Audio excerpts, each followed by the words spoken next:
I forgot to bring one with me. Mayor. Thank you, ma'am. She's prompt, isn't she? All right, good evening. Let's call the meeting to order, please. Today is Tuesday, February 12th. We're here at the Civic Center for our February regular meeting. If you would, we'll stand for a moment of silence, followed by the Pledge of Allegiance.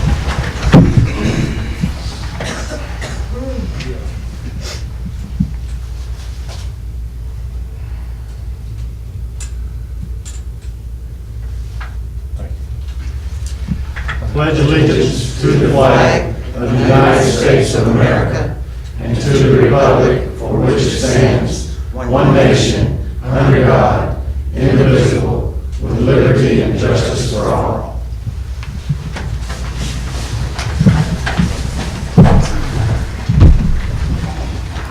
Thank you. Would you call the roll, please, Debbie? Mr. Howell? Here. Mr. Mullins absent. Mayor Kathy? Here. Ms. Castro? Here. Mr. Pollard? Here. Thank you. I don't have anything at this time. Mr. Howell, do you have anything? Yes, I just want to bring this to the attention of the citizens that the Northwest Florida Transportation Corridor Authority is having a public meeting. The closest one to our city is going to be at the Robert Moore Administration Building in Port St. Joe. This will be on February the 19th at 6 p.m. Eastern Time. And that building is located on Costin Boulevard in room 301. That's all I have. Okay, thanks. Mr. Castro? Not this time. Okay. All right, next on the agenda is citizens' comments. I think everyone knows the procedure, so whoever.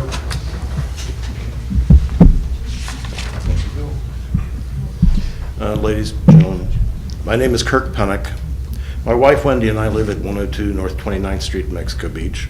Been here for 8 years, and we've really grown to love this place. It's first time in a long time it's been a place we could actually call home.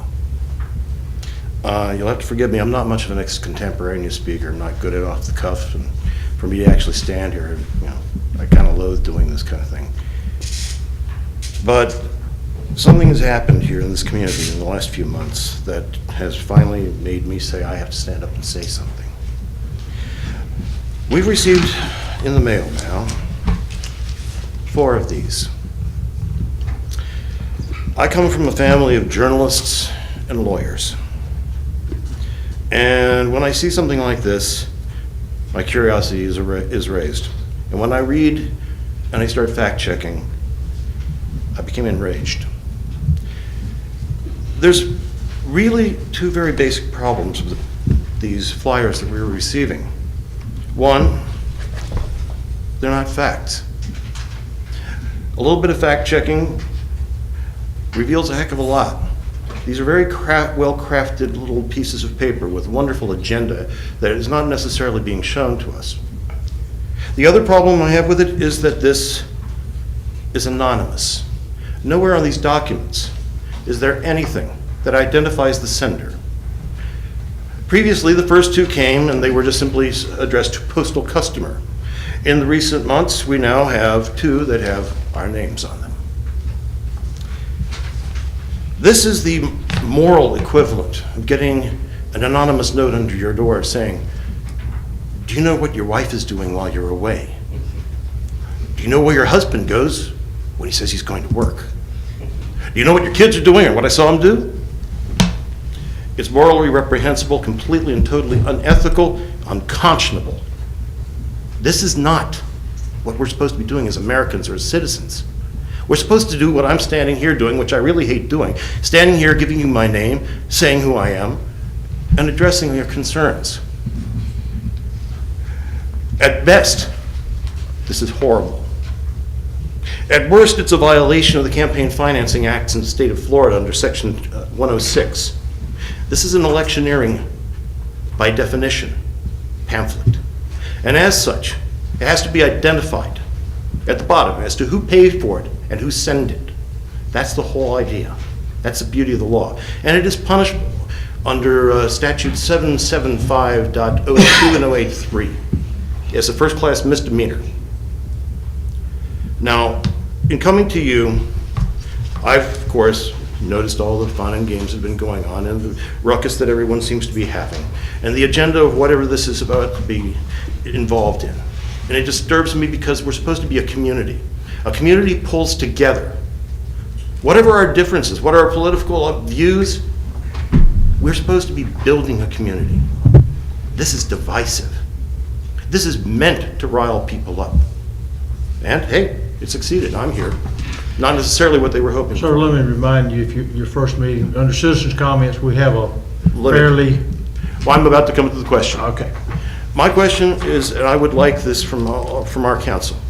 I would like to know, and I would like the reassurance of my council, the people I vote for, that they are not directly responsible for this, that they are in no way associated with this or receiving known direct benefit from this type of mailings. This is important. If we're really a council, if we're really a community, we have to stop this kind of activity. That's what I would like to ask. If you would assure me of that, my wife and I would feel much better. Thank you.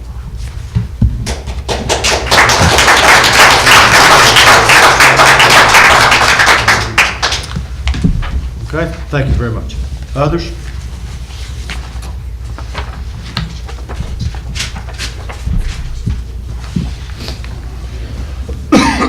My name is Gary Woodham. I live at 113 North 38th Street, Mexico Beach, Florida. I would like to address the council concerning this flyer, which was sent to the citizens of Mexico Beach on or about January the 26th, 2013. It contains nothing but half-truths and lies concerning the council.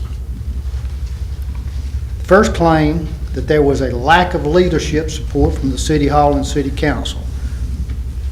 This was a review of the police department, not an investigation.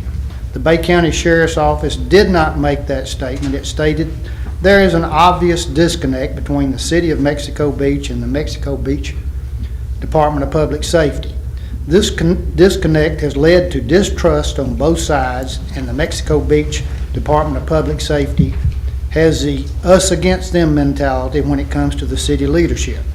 The latter internal investigation uncovered that the chief was not being honest with his employees or the city council and was causing those feelings. Additionally, under the budget equipment utilization of personnel section of the initial Bay County report, it states that the budget seems sufficient for the operation of the Mexico Beach Department of Public Safety, that the rolling fleet of the agency was in good condition, and that the officers of Mexico Beach Department of Public Safety were well equipped. So obviously the City Council supported the police department. Second claim, no corrective action taken by the council. The council at that time took no corrective action because the chief had supposedly implemented his Get Well plan and was providing a monthly update to the City Council regarding the implementation of that plan. In addition to the monthly updates at the City Council meetings, elected officials met with the chief during that time, and the chief continued to talk about the improvements which were supposedly being made and how well things were going on in the department.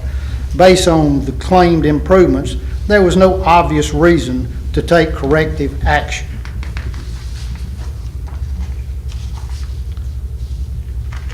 April 2012, council members Kathy, Mullen, Howell, Pollock, and Woodham absolved themselves from responsibility by passing control of public safety to the city administrator.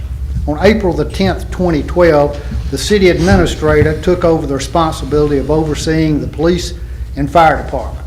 The city council felt that daily supervision was needed, and after researching by the mayor, it was determined that the majority of city governments in Bay County use the city administrator to supervise the police and fire department. On April the 10th, 2012, Chief Hall went on sick leave and never returned to work at Mexico Beach. Claimed that as a result of the investigation ordered in July 2012, the Bay County Sheriff's Office found a lack of leadership support from the City Hall and City Council, and that no criminal activity found. The claim that the investigation found a lack of leadership support from City Hall and the City Council is an outright lie. An internal investigation by law is an investigation of a police department only, and any policy violations which may have occurred neither City Hall nor the City Council or their relationship with Mexico Beach Department of Public Safety is mentioned in the findings of this investigation. Also,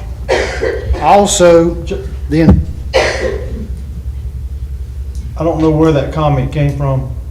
So you watched the time? I said, you're out of order, sir. Simple as that. We don't sit in the back and make that. If you continue that, you'll be asked to leave. Okay. also the investigation. Please, Mr. Woodard. Yes, sir. We need to come to a, Yes, sir, I've got just a couple more comments and I'll be through here. Also, the investigation was not requested due to alleged criminal activity. No one suspected criminal activity. The council requested the investigation to allege policy violations. Secondly, the claim that no criminal activity found is also untrue.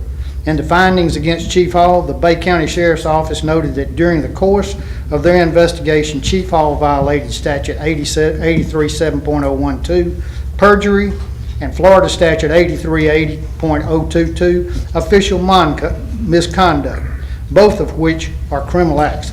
However, criminal acts are not investigated during internal investigation, and no charges could be filled. I won't be able to finish my complete deal, but I want to summarize what I had to say, Mayor. we need to do it in Yes, a sir. timely manner. This flyer is an attempted character assassination on our council members, as well as downgrading the city. Council and citizens of Mexico Beach, our city is under siege by a group of unscrupulous, radical individuals who are trying to take over our city government. Citizens, please respond by re-electing our current city officials at the polls on April the 16th. Thank you.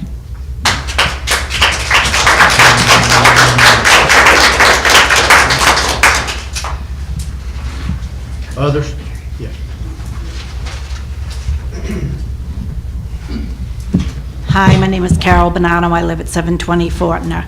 And I just want to tell you how thrilled I am with the new police department and the fire department. 3 times your offices have had people stopped in the area of 8th Street for speeding. I love it. They're finally doing their job. And Ms. Castro, I know how thankful and appreciative you must be that they responded so quickly to the fire at the back of your property on Sunday. With the wind, it could have gotten out of control, but it didn't, and they were there. And I appreciate all you guys. Thank you very much. Thank you.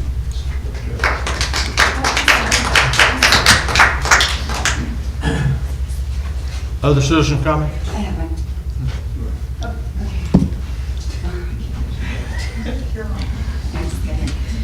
Hi, I'm Mary Jo Walsh. I live at 613 Fortner Avenue. I'm here again for a cause, but this is a good one, positive. I'm on the board at the St. Joseph Bay Humane Society, and we just got a PetSmart grant, and it encompasses all of any resident in 32456 to have their dogs. Sorry, it's just dogs right now. But anybody has a dog in Mexico Beach, 32456 zip code, and it doesn't mean if you have a post office box you can't qualify. But if you reside in Mexico Beach or any of the over street 32456, you are part of the grant money that's for dogs to be spayed and neutered. So you can pick up an application online. You can go on our website, or I have cards, and I have some applications in the back at the end of the meeting if anybody wants to pick one up. Or if the city will cooperate, I'll be glad to leave applications and cards where people can pick up, and maybe even the code enforcer, hand him some cards where, and this will help reduce, maybe not the cat population, but the dog population at this point. So, and you have PetSmart to thank. I don't want to take any business away from, Bow Wow Beach and Port St. Joe, but if you do shop in Panama City and you go to PetSmart, they support our cause, so we need to support them as well. Okay, thank you. Bravo.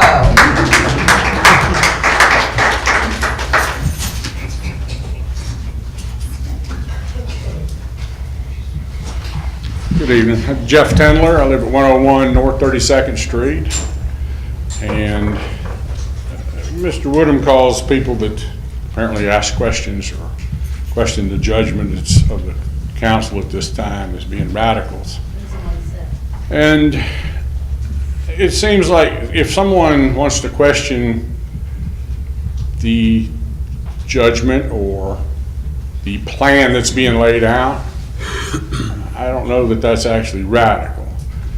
If you want to question the cost analysis that's been done on a project to see what's going to cost the citizens in money, I don't believe that's radical. If you want to ask, where are we going with this? How's it going to be done? Again, that's not radical. Last month, I came to the meeting and Preble Rish was being awarded a $20-something thousand contract for the Parker property. And I questioned the fact that they were going to be paid several $1,000s for boring more holes. And we'd already paid Cathy Construction $2,800 for boring holes. And they explained to me that it was two different kinds of holes. And I also mentioned that the same invoice was for $20,000 for partial pay request for demolition work. And Mr. Hubbard pointed out that, and Ms. Castro asked, I thought it was more than that, and it came out it was $40,000 to $45,000 had been paid for demolition work to Cathy Construction for the Parker House. Is that what way it came out? No, I remember that there was, Go ahead. I just remember that there was discussion about that, and that the concern was that we had overpaid on the demolition costs, and that wasn't the case. That we had. There were numbers mentioned by Ms. Castro and you. Mr. Tanner, please, let me remind you, this is citizens' comments. Right. It's not a question and answer period. It's for you Well, to then, have your say. It's not a requirement Okay. for us. Just have your comments and All your right. say, that's all. It was said at the meeting that the expenses on the Parker House demolition was $40,000 to $45,000. It's on the record. Now, that made me, when I was talking about boring holes, that made me also think about, well, this seems to be a bit radical. So I took 10 minutes of my time and I called construction demolition company in Bay County. I asked them about demolishing a 3,200 square foot, 2-story brick structure. The next day, they came out and inspected the property, and the following day, they gave me a quote. That quote says they propose to furnish labor and equipment necessary to demolish and remove one 2-story structure. They're going to propose to furnish labor and equipment necessary to demolish and remove the concrete foundation and parking area. In essence, they're going to leave the places clean, raked sand. The amount of that quote was $11,290. Now, would you like a copy of that quote? Can I? You have any other comments? I do. I'm going to sum up on that. Would you like a copy of this first? $11,290.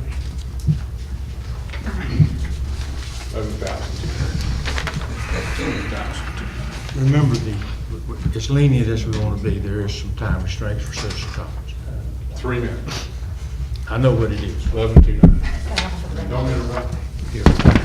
If you want to continue, we will do it respectfully. I've I'm just trying let you to. know I'm trying to. that we have a time restraint. I will be I'm in it. as lenient. And I'm within you're it. on the edge, so please continue. Okay, so, excuse me. 11,290 versus 45,000. That is pretty radical. You're here to speak to the council, Mr. Towner. This is not a show of who you can. Not a show at all. It's to come here to It's speak to us. $45,000 paid to your company. Are you through? I'm Well, almost. you're close. okay? Versus a quote for $11,290. Now that is radical. And that's our money that's going out of here. And I don't like it. I'm through. Any questions about that? Other citizens' comments?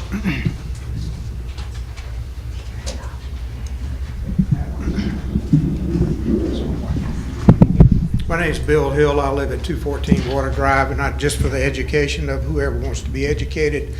There are different types of boreholes required for construction.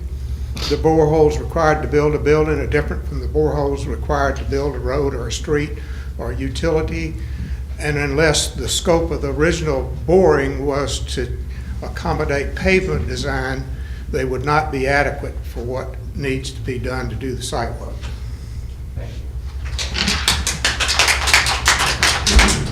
Can I add one other thing? I am a retired professional engineer in 2 states of the United States. Anyone else? Okay. Moving on. Under the consent agenda, we have a workshop, a special meeting. Do I have a motion to accept the consent agenda? Make a motion to accept the consent agenda. A second. Have a motion and a second. Is there any questions or comments about the meetings and the minutes? Is there any opposition to the consent agenda? Okay, thank you. That motion carries 4-0. All right, do we have a CDC? Oh, Ms. Kimberly, there you are. Okay, come right up, please. Hello. All right, for CDC, as I'm sure everyone is aware, this Saturday will be our 15th annual Gumbo Cook-Off. It will take place at Sunset Park, and it begins at 10 a.m. We have over 25 chefs competing for Gumbo title with live music as well as hot dogs, sausage dogs, barbecue, beer, wine, soda, you name it, we've got it. And of course, this is put on by the Special Events for Mexico Beach as a main fundraiser for the July 4th fireworks show.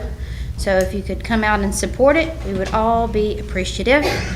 And then the CDC, along with our vacation rental lodging partners, will be hosting our annual Snowbird Luncheon March 7th at 11:30 a.m. for all of our winter visitors to say thank you for picking Mexico Beach. We hope you've made your reservations for next year and safe travels back home. It will be at the El Governor poolside. And that's all I have. Questions for CDC? Anyone? All right, see you Saturday. Thanks. All right, thank you. Miss Elizabeth, there you go.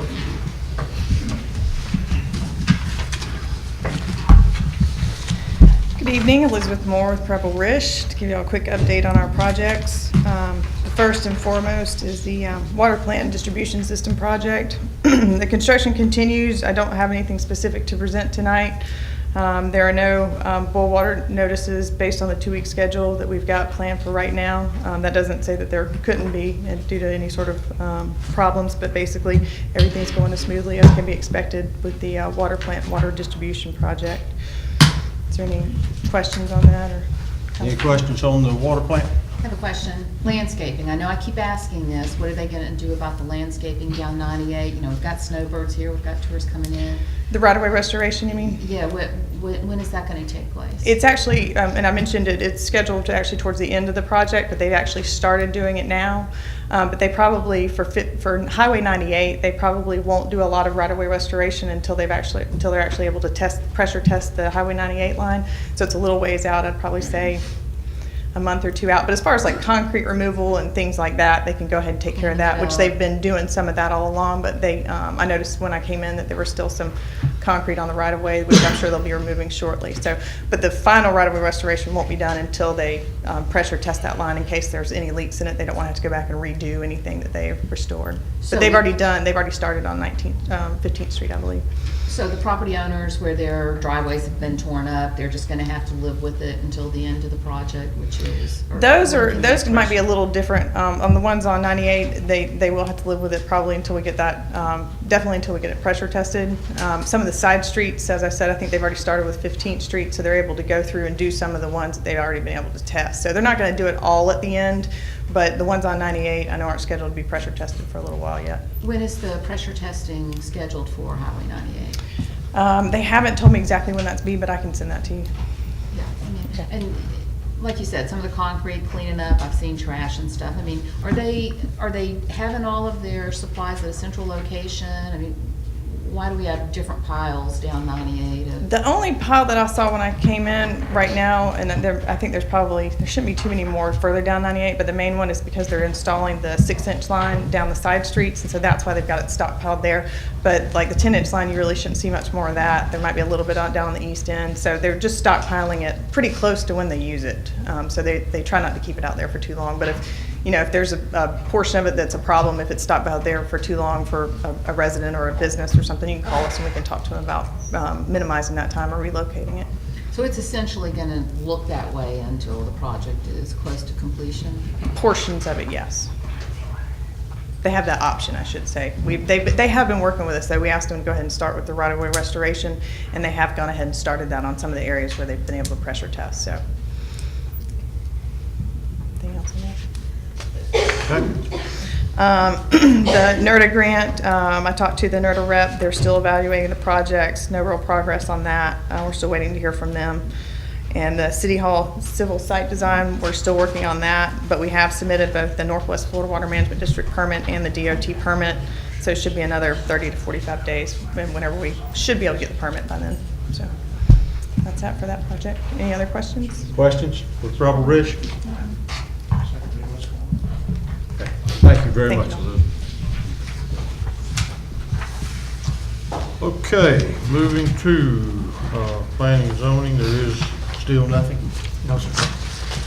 Before we move into the next section of the agenda, let me just make a brief statement that you will notice there's some little change in the presentation of the items.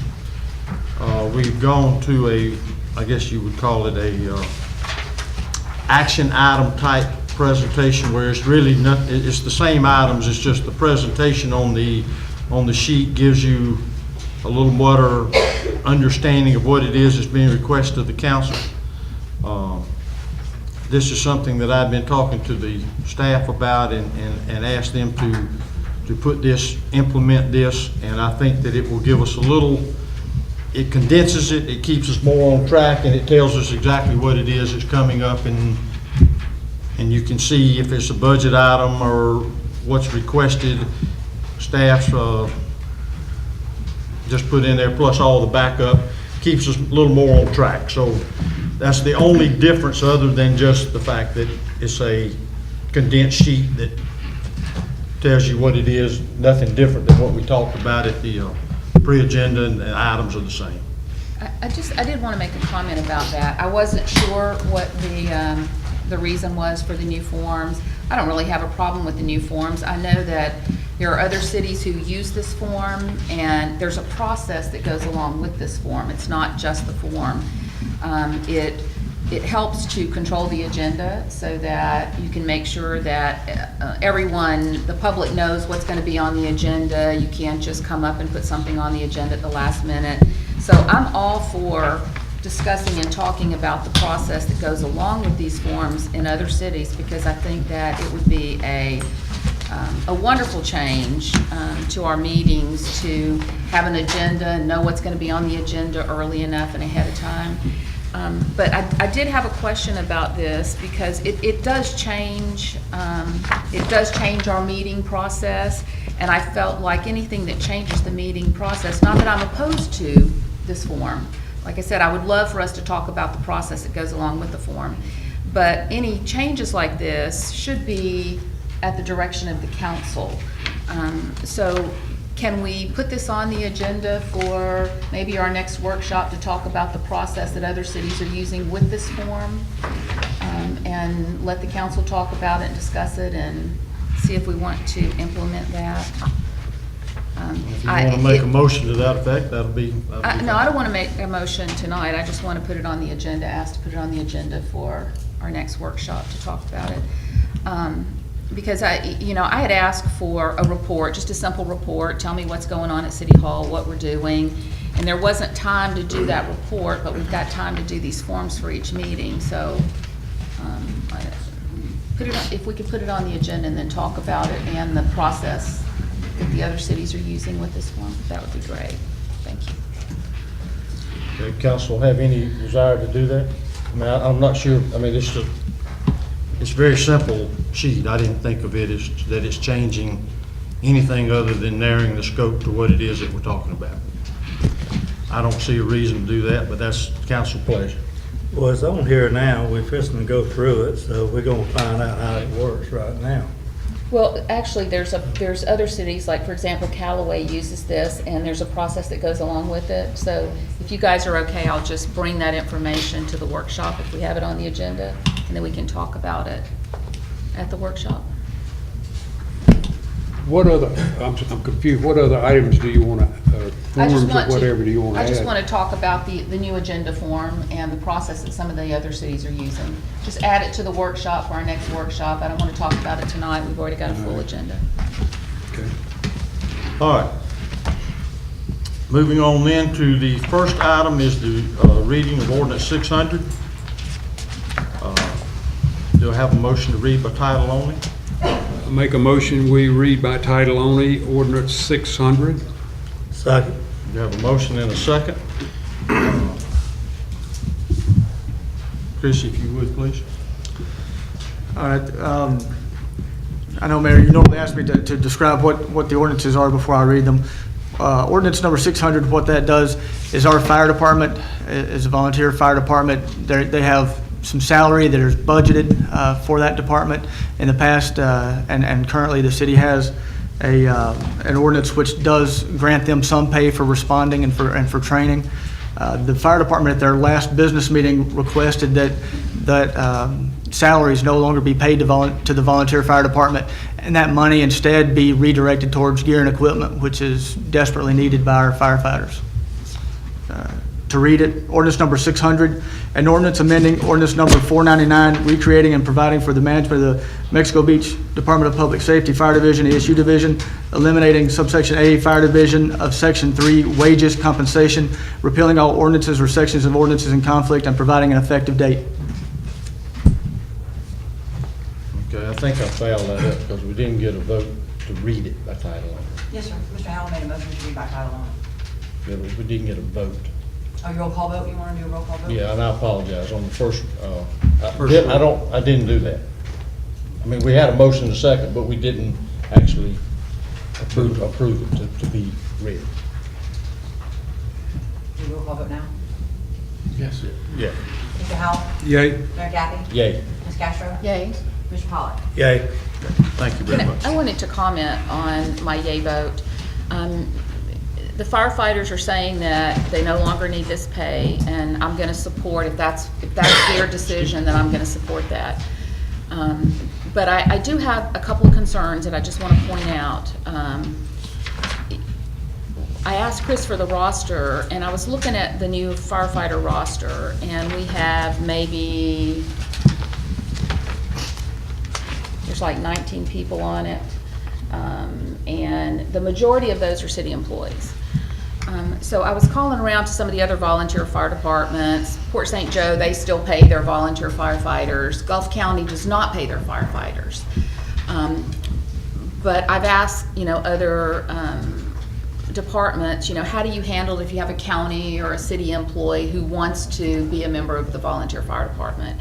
And how it's handled is if you're a member of, if you're also a city employee or a county employee and you're a member of the volunteer fire department, you can't go out on calls when you're on duty for the city or the county. And my concern from a city perspective is that when we have a fire call during the day, we've got a number of city employees that leave to go fight that fire. And I think it's awesome that our city employees want to do that and want to be volunteer firefighters. I'm sure there's other people in the community who might be interested in that as well. But from a city perspective, I have to look out for the interest of the city. And when I look at it, and I talk to other cities and county, I talked to the coordinator, the fire coordinator for Gulf County today, and it just doesn't make sense that when we have a fire call during a work day that we have a number of city employees who leave to go fight the fire. I looked at one call, which was on the 31st. It was on a work day, and we had 4 or 5 city employees who left, including the city administrator. And if you just look at how long, it was a 4-hour call according to the log sheets, and if you look at how long the city employees were gone fighting the fire, The cost to the city was over $400, and that's just looking at their hourly wage and what the city lost. So while we're looking at giving up $25 stipend for a per call volunteer pay, and I think we have to do that because you can't be a city employee and draw a salary and then be a volunteer firefighter and draw a volunteer salary. So there's a conflict there. But I am very concerned about that. I'm concerned about the amount of time, and I keep hearing again over and over and over that there's not enough hours in the day to get the job done. But we're leaving to go fight fires, and I just want to raise that issue. I'm concerned about it. I think we should keep an eye on that, because if you're taking employees away, the city's losing productivity during that time period. What if I could comment there? I mean, that is the case. You know, whenever the firefighters we had in the past were upset with the city and decided that they were going to walk out, you know, those who remained, there was 3 that remained from the old fire department. And then me as city administrator, you know, I got to thinking, what if we do have a fire? Obviously, the city employees being here a good portion of the day, they're an obvious and willing pool of personnel to pull from. But then also, you know, as city administrator, I was thinking, you know, what happens at 2 a.m. in the morning when you know, we have a fire and the employees aren't working except for the police department.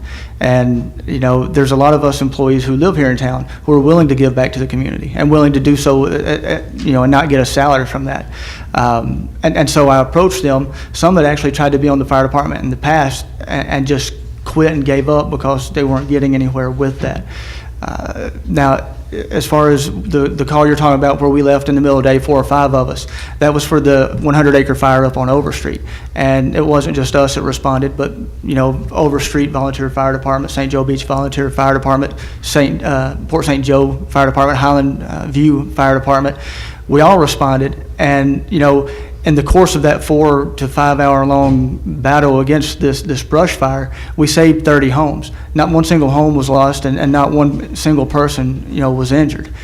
And I think that, you know, whether it's you know, you as council or the citizens here in the audience or the citizens who may be sitting at the house later and watching this, that you would take a certain amount of pride that the, you know, city employees would put themselves in that position and save people's homes, because I'm sure that if it wasn't out on Overstreet, but it was somebody's house here in Mexico Beach, you know, and their house was on fire, they're not going to care if I leave City Hall to come fight that fire. They're not going to care if it's, you know, Chief Norris or Troy or whoever. They just want somebody to come put their fire out, and that's what we do.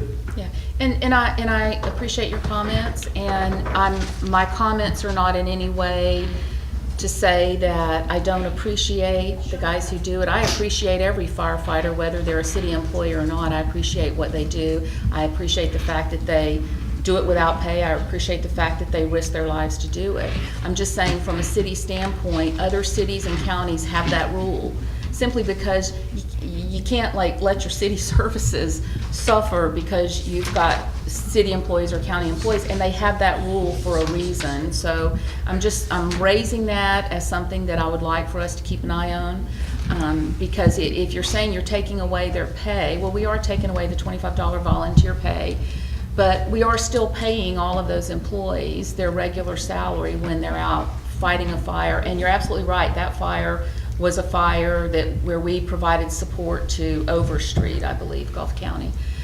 And that's just one example that I provided. There's several in there that were just false alarm calls where we sent, 3 and 4 employees to a false alarm call. And you can't predict that. You don't know if it's going to be a real call or a false alarm call when you get out there. It's just that we need to look at it, and other cities and counties have that policy for a reason. It makes sense. And I don't want it to become personal that, I'm being attacked because I'm looking out for the city, and that I'm not appreciative. I want to comment. I totally disagree with you. This is a small town. So what if some of the city employees, our main concern is we got a fire, we need somebody to address that fire issue, whether they work for the city or not.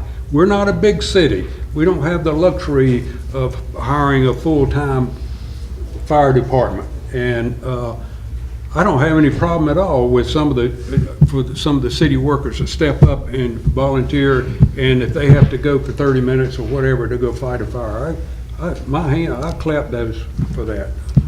Well, let me say this too. Our position as this government is to serve the people of Mexico Beach. Fighting a fire is serving the people of Mexico Beach. I agree. So I think you're out of bounds on this part of it, but that's and that's me. And I will say one other comment. I mean, while we were out till approximately 7 o'clock that night fighting the fire, no one, who responded to that as far as city employees got overtime for that. I mean, no one gets paid any extra for responding to that fire. They, whenever they leave the job site, they don't have time to go clock out, but they handwrite that in. So, it's not costing the city, or the citizens or the taxpayers any additional money for our guys to be out till 7 o'clock at night fighting these fires. Okay. Moving on. The next item is the second reading of ordinance 597, and that's the sheet there which is new to the agenda. It just, again, it gives all the information, even though I would like for the city administrator to continue to give the explanation for the ordinance. So, do I have a motion to read ordinance 597 by title only? Make a motion to read ordinance 597 by title only. We have a motion and a second. Is there any opposition to the reading? Okay. All right. To describe ordinance 597, what that does, it eliminates the chief of the Department of Public Safety position, and instead of having the one position over the Department of Public Safety, it splits the Department of Public Safety into 3 independent divisions, and it creates the job position of the police chief, the fire chief, and the ESU coordinator. Now, it does this at no added cost to the city. Obviously, the chief of the Department of Public Safety will now become the police chief. That's a budgeted position. The fire chief is a voluntary position, so that is no cost to the city. And the ESU coordinator, which is Diana Epple, has always been the ESU coordinator. She would just be a department head now instead of answering to a chief of the Department of Public Safety. Doing this, again at no cost, will allow Chief Norris to concentrate on the police department. It will allow Chief Martin to concentrate on the fire department, Diana Epple to concentrate on the ESU, and make those individual departments the best that they can possibly be. We're being a small town, like Mr. Howell said earlier. Chief Norris, as a police chief here, he just doesn't sit in the office. He's got to go out and he's got to back up his officers if they need help in the field. He assists or leads on the investigations when something happens. He, works shift if somebody needs to be off to go to school, or if they call in sick or on vacation. So, he doing that, he doesn't have the time, and it's much better to have someone with that expertise to manage the fire department, the same way as it's, a better idea to have Diana Epple as the ESU coordinator managing her own affairs. And that was the reason for this ordinance. To read it, ordinance number 597, an ordinance amending resolution 99-08, creating the Mexico Beach Department of Public Safety and the position of Chief of the Department of Public Safety, and ordinance number 499, recreating and providing for the management of the Mexico Beach Department of Public Safety Fire Division and ESU Division, Section 2, Supervision and Control, amending all ordinances, resolutions, motions, or other actions pertaining to the position of the Chief of the Department of Public Safety, adopting the job descriptions of Mexico Beach Chief of Police, Fire Chief, and Emergency Services Coordinator, providing for severability, and providing an effective date. Thank you. Do we have a motion to adopt? I make a motion, we adopt ordinance 597. Second. We have a second. Is there comments from council? Comments from citizens? Call the roll, please. Mr. Howell? Yay. Mayor Gaffey? Yay. Ms. Castro? No. Mr. Pollock? Yay. Thank you. Moving on, next is 598, and that is a second reading of ordinance 598. Do I have a motion to read by title only? Make a motion, we read by title only, ordinance 598. We have a second. Is there any opposition to reading? Okay. Chris, again, please. Ordinance number 598, what this ordinance does is originally the city had an administrative assistant position there at City Hall. With that person no longer there, we decided that we needed someone with a little bit more responsibility, someone with a little bit more technical know-how, and so we've created a position of accounting clerk. In addition to having more responsibilities and a larger role there at City Hall, it would also create, someone that would be able to verify and just give us an additional layer of verification when it comes to the finances, and it'll assist us with our audits. To read it, ordinance number 598, an ordinance amending Resolution 2007-18, adopting job classification and pay grade plan, eliminating the position of Administrative Assistant City Clerk, providing for adoption of the job descriptions for the accounting clerk, repealing all ordinances, resolutions, motions, or other actions in conflict herewith, and providing for an effective date. Thank you. Do I have a motion for adoption? Make a motion, we adopt ordinance 598. Second. We have a second. Any comments from council? Comments from our citizens? Debbie, can you tell us where we stand on it? I've narrowed the applications down to 6, and I'm going to have Chris review them and then set up interviews either at the end of this week or beginning of next. Call the roll, please. Mr. Howell? Yay. Mayor Kathy? Yay. Ms. Castro? Yay. Mr. Pollak? Yay. And the last ordinance is 599, second reading. Do I have a motion to read by title only? Make a motion to read ordinance 599 by title only.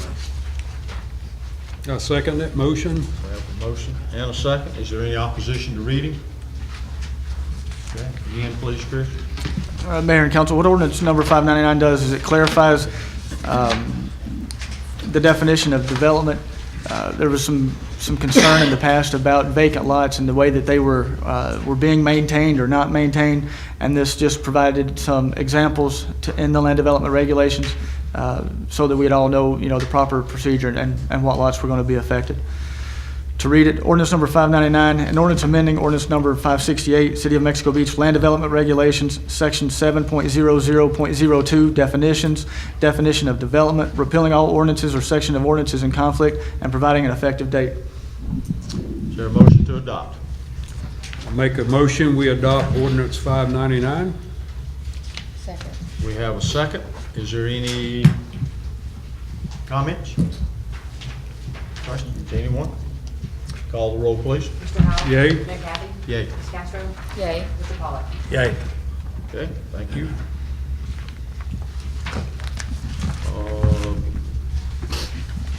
Okay. Moving on to our other business is the Superior Bank, the building we're in now, the lease agreement. We have seen the information. Do we have questions or comments? We see that that's been reviewed.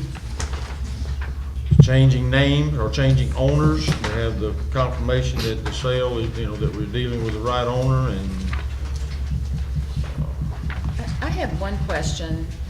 The lease that we have from Panhandle Medical Group is dated February, but the approval or the opinion from Mr. Comerick that it looked okay was dated like the beginning of January. So I just want to make sure that Mr. Comerick had actually looked, this was the lease he actually looked at and approved, because the email that you attached was from, I don't know what it was from, it was dated, it's in your packet, it was in the meeting documentation. And it was dated back January 3rd or 4th, but we didn't even have this lease yet, so I was a little confused on. I think we had the lease. Oh, yeah, we've had the lease. We've had the lease. That we were just waiting for it to be reviewed and then get. Well, they didn't buy the property, and they didn't close on the property until Friday. And we received the lease, well in advance whenever they knew that they were going to buy it, and I forwarded it to Mr. Comerick on January the 4th, which is the date you're talking about on the email. So this is the lease that you reviewed on January 3rd? It's the same lease?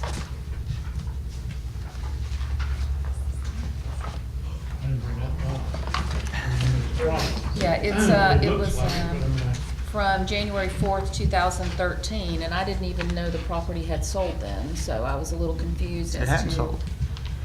it hadn't sold, it hadn't transferred ownership, but they sent us a lease in advance, and they never sent us another lease. No, sir. They No, only they sent us one lease. They sent us a lease. They wanted to make sure, that, that if they did buy the building, that they would have a tenant there and what the terms of the, the lease would be. And they said, We were talking about a lease with Miss Nichols back then, in the beginning of January. our lease with Miss Nichols started in November, maybe? Yeah, I just want to make sure, because that was attached, was back at the beginning of January. And I was unaware, the first time we saw this lease was last week, and the week before last in the meeting. I just wanted to verify that this was the lease that Mr. Kamarick had reviewed and Yes, ma'am, it was. comfortable with. All right, other comments? Chair will entertain a motion. Make a motion, we approve the Superior Bank building lease. Second. We have a motion and a second. Is there any comments or questions from council? Anyone? In attendance? Call the roll, please. Mr. Howell? Yay. Mayor Kathy? Yay. Ms. Castro? Yay. Mr. Pollak? Yay. Thank you. All right, Actually skip the project list. okay, the project list, everyone we've had this, is there, I need to run down, I think, the explanations are what they are. Do we have, I have a comment. I'll wait though and see, is there, as we move through them, on the first page, 1 through 8, is there anything that we need to add or comment on? I just had a question on the sign. I had actually 2 questions, the signs. So now we're finding out that the signs have to be engineered and FDOT compliant and, They want signed engineered drawings of the location where the signs were going to be located, and then they want engineered drawings of the sign, how they would be constructed, because they have to meet certain FDOT breakaway standards. but they're already constructed. Well, the sign itself is, but the posts that they would be mounted on. So it's the post that they're looking for. Yes, ma'am. So what is to engineer 3 signs? We have how many signs? 3? Well, we'd only need to engineer 1 because the other 2 don't sit on the DOT right away. Or they don't, where are they gonna be?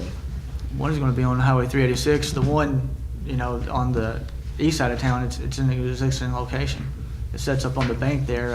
It may be on the right of way, but it's just going to go back in that existing location. And they don't care about those, even though they're in the right of way? I can contact them, but that sign is there if we're just changing the face and the posts.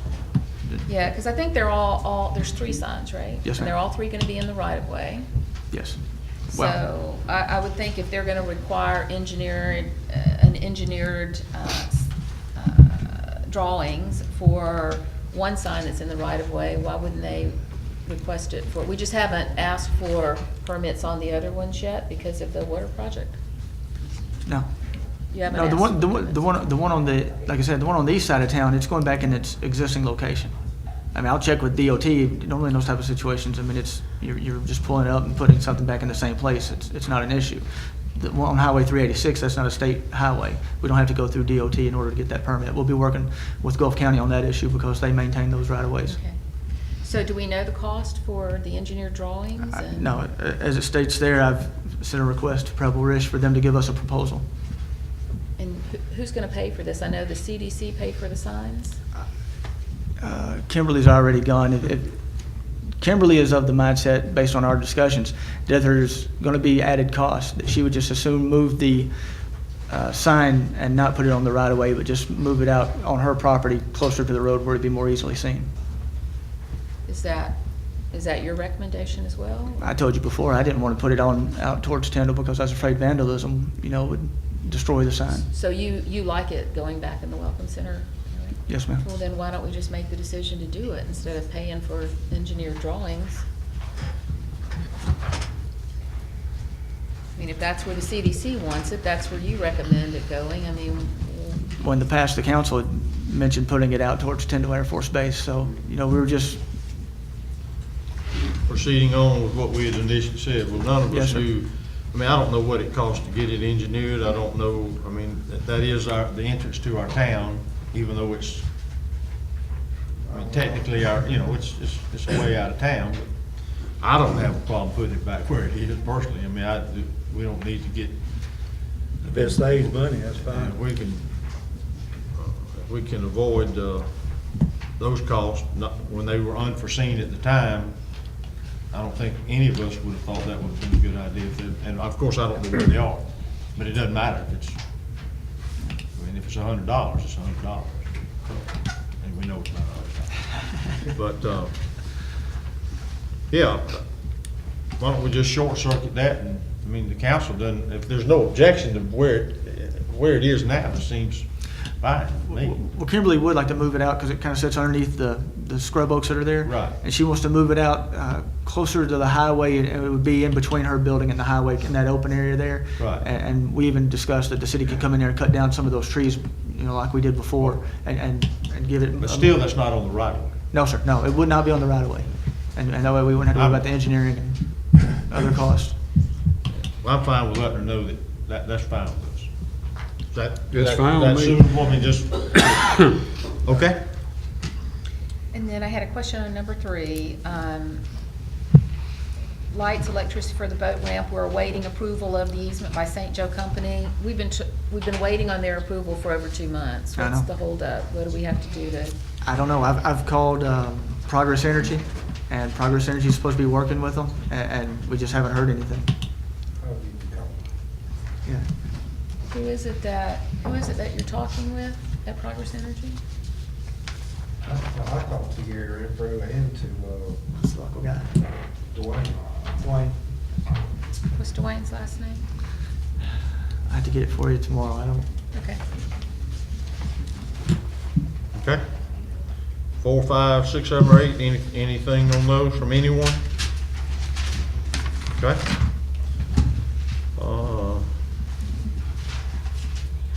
What about number 9? The lease agreement with Catholic Church, Mr. Mark, have we got any leeway or any movement there? I've been out of town for a few days, so, and I've been thinking about, I dislike the proposed lease that they offered us so much that I finally decided as opposed to just leaving out sections and then sending it back, to get a lease that is, as a whole, more city-friendly, and then and send that back to the attorney instead of trying to work with what he sent me. Right. None of which I like. Just some things I like worse, or I hate worse. But so I thought I'd get a simpler lease that just says what we're doing and what we want, and then that's already been tried and true, and is similar to what you normally see in these situations. Like and what we send that just back. approved? Exactly. Yeah, I agree, so that's very, It's so far out there, I could take out pieces but it's just simpler. okay. Is that something that you foresee next week being able, or by next week being able Yes, to get yes. to them? Yes. Okay. That's when I finally decided to do that. It's just quicker to just do a new one than to Yeah. to deal with what that is. Okay. 11, 10, 11, I have a comment about 13 and the fish cleaning station. You'll see in here that where we discussed, and I say we, I met with, or got together with Chris and Troy, and talked again about what the city could do down there that was as cost effective and yet possibly better than what we had last time. Spring is right here upon us, and you can see what we talked about, and that was where we were going to put a dumpster in, a smaller dumpster, put a small hole in the top of it so that it can't be utilized for anything, but you can't go by and throw your boxes and your trash bags and all the other stuff that we found in the other one. Put it on a slab with a drain in it so that it can drain properly into our existing drain. And I'm not saying it's a fix-all, but it's a better solution immediately than dealing with a grinder pump that I still have real grave concerns about. And I didn't know why the council might want to, not that we have to decide right now, but I just wanted to know that's why that's in there. It's an attempt for the city to do a better job of picking up the dumpster now that especially that the incinerator is going to be reopened in Panama City. We can eliminate the weekend stuff sitting in the truck.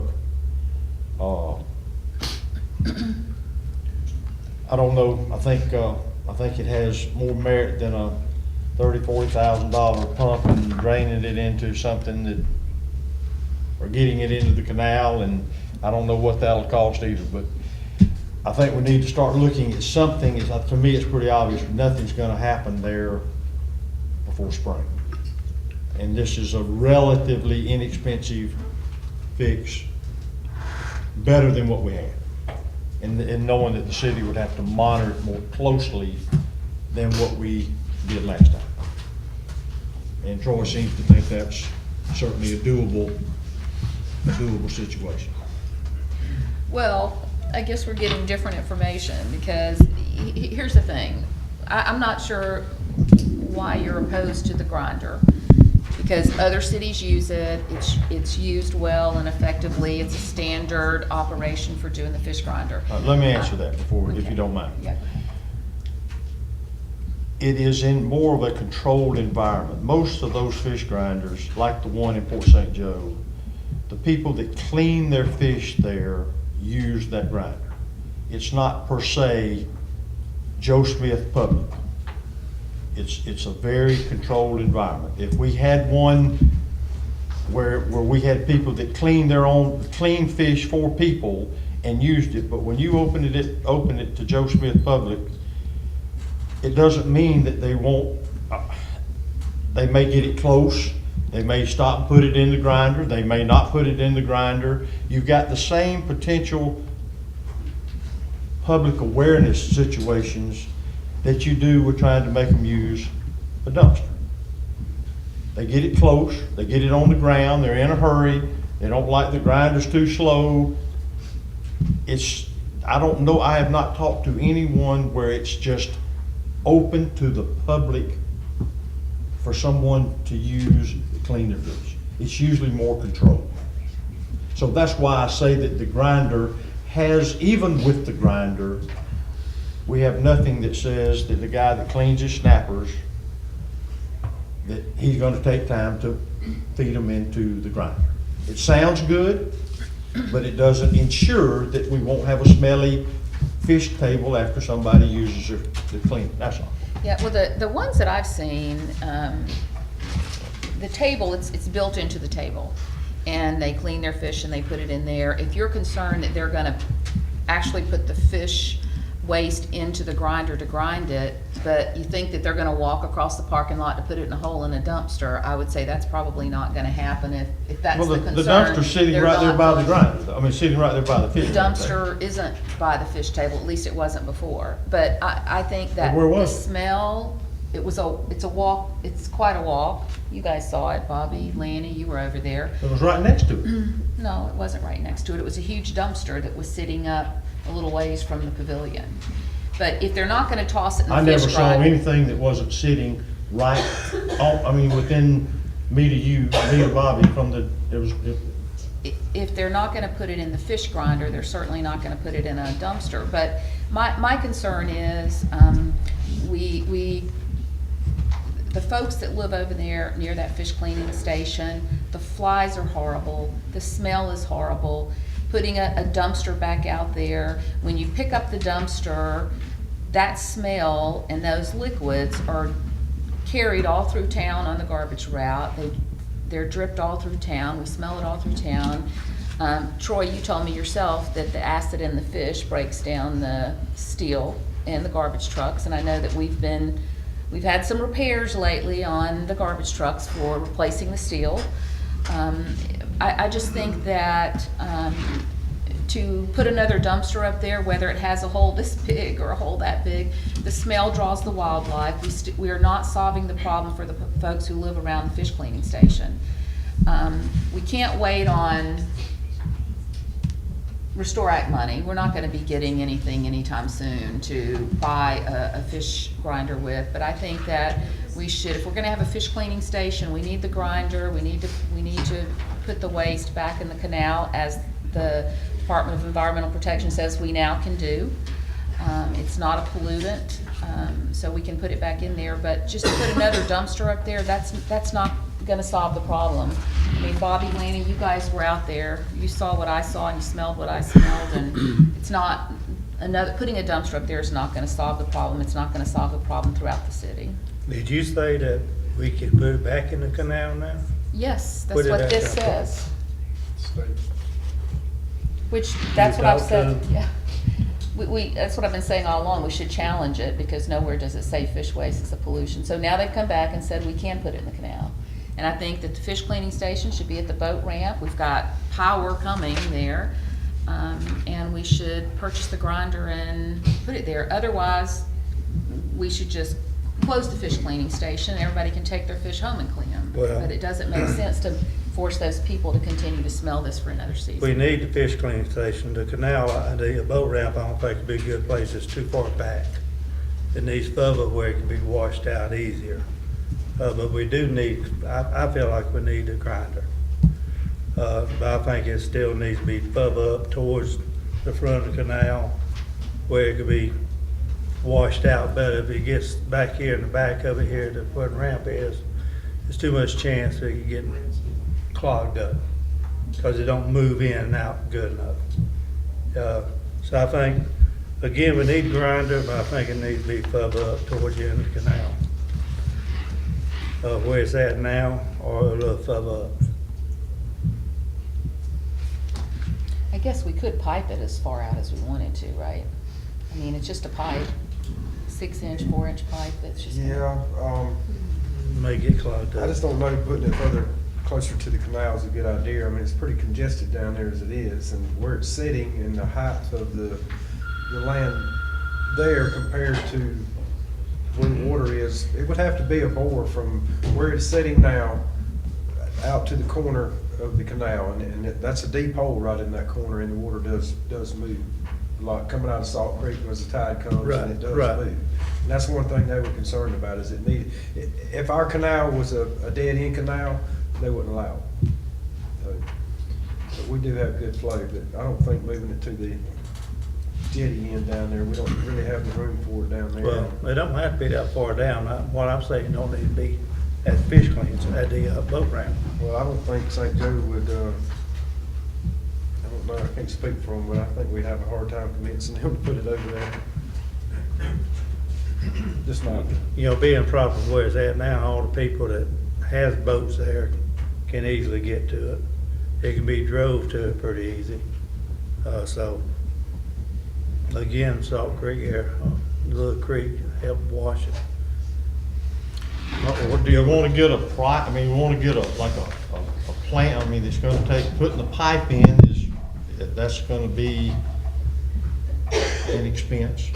Well, one And thing. the right elevation and then the grinder and the table and all that. I mean, we can look at that, but this was an alternative. I think that with a commitment from the city and the city workers, and with a sealed lid, and with a good drain, that it might be worth trying again before we spend that kind of money, is all I'm saying. Well, you're gonna spend money to put a concrete pad and a drain and buy this dumpster and, you know, retrofit it for a small hole. I mean, we're gonna spend money either way, and let's do it right. We already tried it once, and here we're talking about it because it wasn't a good solution. So let's just do it right. Let's do what other cities do. Well, doing it right is expensive, very expensive. I did, Wallace Pump can give us a price. They actually provided a bid on the one over in Port St. Joe, so they can give us a bid on that work. So I'd like to see a bid from them as well, since they are in town and they're a local in-town company. May I make a comment on this? Absolutely, please. Chuck Guilford, 110 North 39th Street. I can give you 41 years of experience right here with the canal at Mexico Beach. We only have approximately 3 months of the year that we have a problem with the canal not being able to take care of the fish that's thrown, the clean fish that's been thrown in the canal.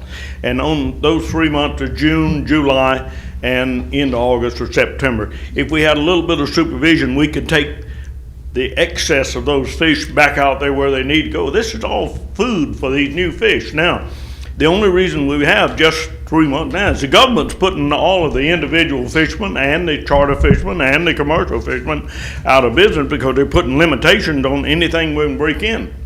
Like this year, they haven't told us what we can do, but what they're saying is 27 days, people can bring home 2 red snapper a person.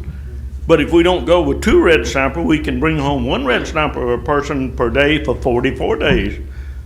And yet, the fish out there need a lot to eat because those red snapper, there's so many of them out there eating all the little. If we could get all this fish cleaning material back out there to those fish, see, we could save a lot of those little fish. And the canal at Mexico Beach will handle anything that anybody cleans and puts in it for any time of the year except June, July, August, maybe a little September, Labor Day. We have a little excess. So with just a little bit of effort here, like maybe we could hire Mr. George Hunter, who's been hauling fish out there clean, because he cleans fish for years. We could hire him to, you know, every day to haul the excess fish out, John. Thank you.